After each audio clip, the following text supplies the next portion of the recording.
জয় কৃষ্ণকালী মায়ের জয়, জয় কৃষ্ণকালী মায়ের জয়, জয় কৃষ্ণকালী মায়ের জয়। মা গো, সবাইকে ভালো রাখো, সবাইকে সুস্থ রাখো মা, সবার মনের বাসনা তুমি পূর্ণ করো। এ দেখো ভক্তরা, আমার পুজো পাঠ হয়ে গেল। মায়ের এখানে প্রদীপ রাখা যাচ্ছে না, এত হাওয়া, মায়ের ঘরটা প্রচণ্ড হাওয়া।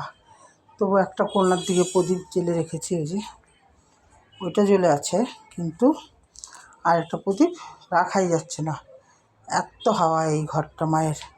প্রচণ্ড ভালো হয়েছে, কারণ আমার তার এসি লাগিয়ে দেওয়ার ক্ষমতা নেই মাকে। মা যদি এই জানলার হাওয়া দিয়ে যে মা ঠান্ডা থাকে, অনেক ভালো। কারণ মাকে একটা ফ্যান এক ভক্ত দিয়েছিল আর বছর, ওইটাই লাগিয়ে দিয়েছিলাম নিচে। এবছর এইখান দিয়ে প্রচণ্ড হাওয়া, ভালো হয়েছে। মার কাছে কামনা করি যে মা তোমার সব ভক্তদের তুমি ভালো রাখো, সুস্থ রাখো, সবার মনের বাসনা তুমি পূর্ণ করো মা, এইটাই আমার কামনা।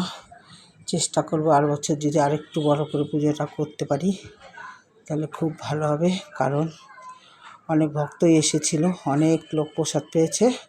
আমার ইচ্ছা এই সামনের মাস থেকে যাই পারি কিছু কিছু পয়সা যদি জমিয়ে রাখতে পারি, সামনের বছর পুজোটা আমি আরেকটু বড় করতে চাই।